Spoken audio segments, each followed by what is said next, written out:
ପାଞ୍ଚ ମାସ ହେଲା ଅଛନ୍ତି କେଉଁଠି ଆପଣ ପାଇଁ ମୁଁ ସବୁକିଛି କରିବା ପାଇଁ ପ୍ରସ୍ତୁତ ଅଛି। ଆଜିଠୁ ବାପି ପଣ୍ଡା ସହିତ ଶୀତଳ ଯୁଦ୍ଧ ଆରମ୍ଭ ହେଇଗଲା। ହେ ବାପା ଆଗରୁ ଗରମ ଥିଲା, ଖୋଲମ ଖୋଲା କହିଥିଲା ନା ପ୍ରେସ୍ ମିଟ୍ କରିକି ବାପି ପଣ୍ଡା ରଙ୍ଗ ମାରି ଦେବିନି କାଲି ଠାରୁ, ଆଉ ଯଦି ମାରିବେ ନାଇଁ ନା ନାଇଁ ରଙ୍ଗ ମାରିପାରିବେ ତାଙ୍କୁ ମଞ୍ଚ ଉପରୁ ଛଡ଼ାଯିବନି। ତାପରେ ଆଉ ଗୋଟେ କ'ଣ କହିଲେ, ଯଦି ଆମର ବାକି ଅଛି ବୋଲି ସେ କହିବେ ତାହେଲେ ତାଙ୍କ ଘରେ ମୁଁ ଚାକର ହେଇକିନା କ'ଣ ମୂଲିଆ ହେଇକି ରହିବି, ମୂଲିଆ ହେଇକି କାମ କରିବି। ସେ ମୂଲିଆ ଶବ୍ଦଟା ସେ କେଉଁଠୁ ପାଇଲେ? ତାଙ୍କ ମାଲିକ ବି ସେ ମୂଲିଆ କହିଥିଲେ କଳାକାରଙ୍କୁ। ତେଣୁ ଏଇ ଯେଉଁ ଶୀତଳ ଯୁଦ୍ଧ ମୋ ବିରୁଦ୍ଧରେ ଆରମ୍ଭ କରିଦେଇଛନ୍ତି ମିଷ୍ଟର ନାଇଁ ଜଗଜନନ ପଣ୍ଡା। ତେଣୁ ମୋ ଜୀବନ ପ୍ରତି ଖୋଜେନି ତାଙ୍କର ବ୍ୟାକଗ୍ରାଉଣ୍ଡକୁ ଗଲେ ସେ କେଉଁଠୁ ଆଇଛନ୍ତି, କ'ଣ କରୁଛନ୍ତି ସେ ଜଣାପଡ଼େ। ମୋତେ ଯାହା ଲାଗୁଛି ସେ ନିଶ୍ଚୟ ନକାରାତ୍ମକ ଏବଂ ଅସାମାଜିକ ବ୍ୟକ୍ତି। ବଢ଼ିଆ କଥା, ଆପଣମାନଙ୍କୁ ମୁଁ ନିମନ୍ତ୍ରଣ କରିଥିଲି, ଆସି ଯାତ୍ରାପାଟି କରନ୍ତୁଲ ଯାତ୍ରାପାଟି କରୁଛି ମୁଁ କହିଥିଲି। କାହିଁ କରୁଛନ୍ତି? ତାଙ୍କ ଖୁସି ପାଇଁ କରୁଛନ୍ତି ନା। ତିନିଟା ପାର୍ଟି ମା ଶିବାନୀ ଓଡ଼ିଶା ପରା, ଏଟା ଗୋଟେ କ'ଣ ରାଜଧାନୀ। ପାର୍ବତୀଟା ଯେଉଁ ଦୁର୍ଦିନ ଅବସ୍ଥା, ପାର୍ବତୀ କେଉଁଠି ଥିଲା? ପାର୍ବତୀ ଓଡ଼ିଶାର ଚହଳ ସୃଷ୍ଟି କରୁଥିଲା। ମହାପାତ୍ର ବାବୁଙ୍କର ଜଗତସିଂହପୁରରେ ସେ ଚହଳ ସୃଷ୍ଟି କରୁଥିଲା। ଆଜି ସେ ପାର୍ବତୀ ମାଆକୁ ଆଣି କେଉଁଠି ପକାଇ ଦେଇଛନ୍ତି? ଆମ ପାଖରେ ସେମାନେ କହୁଛନ୍ତି ଏମାନଙ୍କ ପାଖରେ ଅଛନ୍ତି କେତେ ଜଣ? ଆମେ ଅଛୁ ପଞ୍ଚପାଣ୍ଡବ, ଆମ ପାଖରେ ଅଛନ୍ତି ଶ୍ରୀକୃଷ୍ଣ ଭଗବାନ ଏବଂ ସୁଦର୍ଶନ ଚକ୍ର। ବର୍ତ୍ତମାନ ସୁଦ୍ଧା ଆମେ ବିନିଯୋଗ କରିନାହୁଁ। ବୁଲିବାର ସମ୍ଭାବନା ଦେଖାଉଛି, କିନ୍ତୁ ଏଇଭଳିଆ ଏଇ ଯେଉଁ ପଣ୍ଡା ମହୋଦୟ ଏଇଭଳିଆଙ୍କ ଦ୍ୱାରା ପୁଣି ଟିକେ ବ୍ରେକ୍ ହେଇଯାଉଛି।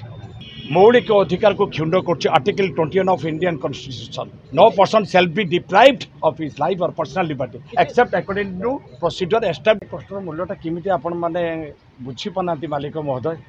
ଆଉ ପରିଚାଳକ ମହୋଦୟ ସେ ଫୁଟାଣି ମାରୁଛନ୍ତି। ସେ ଲୋକଟା କିଏ ହୁଏ?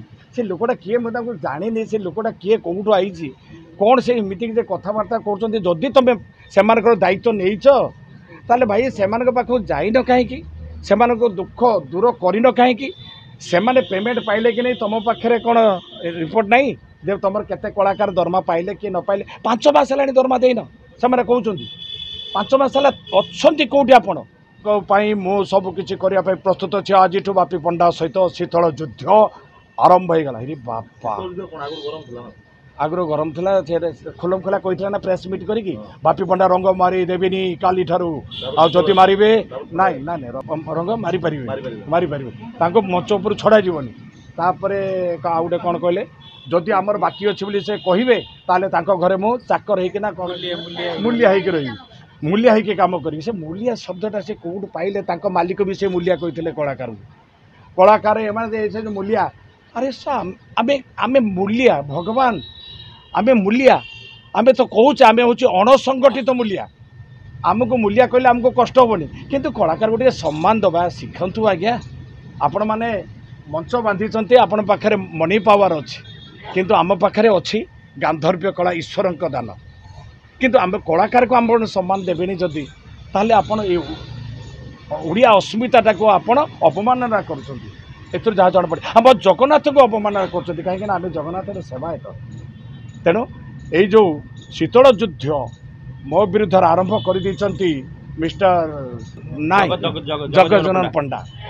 ତେଣୁ ମୋ ଜୀବନ ପ୍ରତି ଖୋଜେନି ତାଙ୍କର ବ୍ୟାକଗ୍ରାଉଣ୍ଡକୁ ଗଲେ ସେ କେଉଁଠୁ ଆଇଛନ୍ତି, କ'ଣ କରୁଛନ୍ତି ସେ ଜଣାପଡ଼େ। ମୋତେ ଯାହା ଲାଗୁଛି ସେ ନିଶ୍ଚୟ ନକାରାତ୍ମକ ଏବଂ ଅସାମାଜିକ ବ୍ୟକ୍ତି। ବାପି ପଣ୍ଡାକୁ ଚ୍ୟାଲେଞ୍ଜ କରୁଛନ୍ତି, ପୁଣି କହୁଛନ୍ତି ଯଦି ଗୋଟେ ବାପାର ଛୁଆ ହେଇଥିବ, କିଏ ସେ 3ଟା ବାପାର ଛୁଆ?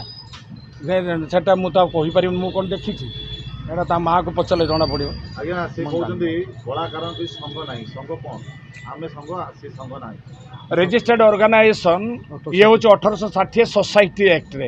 ଆଜ୍ଞା ସେମାନେ ସବୁ ସେ ଧାରଣା ନାହିଁ। କାହିଁକି ତା ପରିବାର ପ୍ରତିପୋଷଣ ହେବ କେମିତି, এইটা ভাবিবা দরকার। ଆପଣମାନେ ଏସି ରୁମ୍ରେ ନେଉଛନ୍ତି, ଶୀତ ତାପ ନିୟନ୍ତ୍ରିତ କୋଠରୀ ଭିତରେ ରହୁଛନ୍ତି, ଏସି ଗାଡ଼ିରେ ବୁଲୁଛନ୍ତି, ଆଉ ଯାହା ହେଉଥିବ ମୁଁ ଜାଣିନି, ଯାହା ଗଣମାଧ୍ୟମରେ ଦେଖୁ ସେଟା କହିବାଟା ଠିକ୍ ହେବନି। ଖେଳ ହେଉଛି, ଭିତରେ ହେଉଛି, ଖେଳ ହେଉଛି, ଦୁନିଆ ଖେଳ ହେଉଛି, ଜାଣିବି କେମିତି? ଆପଣମାନେ ଅନୁଧ୍ୟାନ କରିବେ ନା, ଜର୍ଣ୍ଣାଲିଜିମ୍ ଆପଣ କରୁଛନ୍ତି। ପଇସା ଆଜ୍ଞା ଯାତ୍ରା କଳାକାର ଯଦି ଯାତ୍ରା ନ କରିବେ ଗୋଟେ ରାତିରେ 10 ଲକ୍ଷ 15 ଲକ୍ଷ କମେଇବେ କେମିତି? ନାଇଁ ଆଜ୍ଞା ପଇସା ବି ନାହିଁ, ଫାଙ୍କା ହେବା। ପଇସା ଥିଲେ ତାଙ୍କ କଳାକାର ଗୁଡ଼ା କାମ করে ଖାଇବାକୁ ପାଉନାହାନ୍ତି। ବାଉଁଶର ପଇସା ଦିଏନି। 21 ଲକ୍ଷ ଟଙ୍କା ବାକି କୁହନ୍ତୁ ଦେଖିଆ। ବଢ଼ିଆ କଥା, ଆପଣମାନଙ୍କୁ ମୁଁ ନିମନ୍ତ୍ରଣ କରିଥିଲି, ଆସି ଯାତ୍ରାପାଟି କରନ୍ତୁଲ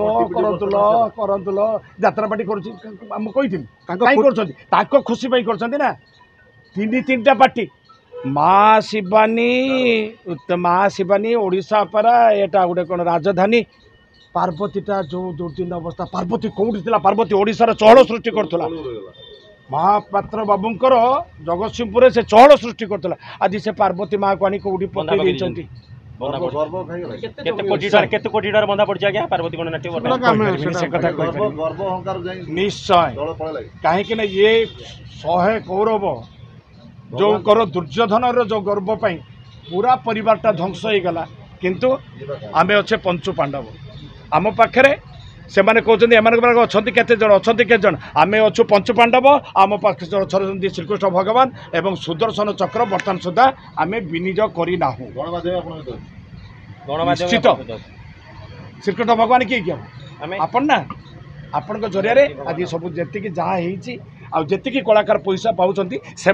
तरफ आपण मान अशेष धन्यवाद निश्चय खूब शीघ्र आवश्यक पड़े आम खूब शीघ्र बैठक डाक कहीं अलरेडी समाधान बाट आमर इंटेलिजेंस रिपोर्ट जहाँ कहूँ समाधान बाट खुलबार संभावना देखा किंतु यही जो पंडा महोदय ये द्वारा पुणी टिके ब्रेक हो जाऊँगी कौन हम मुझे जाने बापी पंडा यात्रा मंच को न चले आम यात्रा बहुत मुझे भावुँ मालिक मैंने निष्पत्ति न नवाटा ठीक कहीं यहाँ मौलिक अधिकार को क्षुण्ड कर article 21 of Indian constitution no person shall be deprived of his life और personal liberty except according to procedure